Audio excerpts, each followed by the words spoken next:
అపోస్తుల ఎవరి పేరు చెప్పినా మనం మాట్లాడటం తక్కువే. తోమా పేరు చెప్పగానే డౌటింగ్ థామస్ అని ఎట్టకారం అనే వ్యంగ్యమానుల మీద ప్రసంగికులు కుప్పలు తెప్పలు ఉంటారు. కానీ ఆయన కన్నీరు, ఆయన రక్తం. ఈరోజు మనం ఇలా ప్రభు సన్నిధిలో ఈ భారతదేశం నుంచి కూడా పెళ్లి కుమార్తె సంఘంలో కొంతమంది వెళ్తున్నారంటే ఎవరి కష్టం అది? మోకాళ్ళ మీద ఉండగా వెనుక నుండి బల్లెపు పోటు పొడిస్తే కన్నీరు, చెమట, రక్తము కార్చి చచ్చిపోయిన ఒక అపోస్తలుడు తోమా.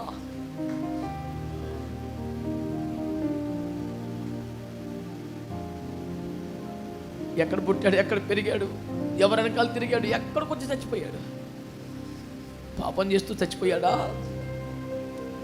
డబ్బు కొరకు తిప్పలు పడుతూ చచ్చిపోయాడా? సుఖభోగాల అన్వేషణలో చచ్చిపోయాడా? క్రొత్త విషయములు తెలుసుకోవాలని సముద్ర పిల్లడికి వెళ్ళి అక్కడ చచ్చిపోయాడా?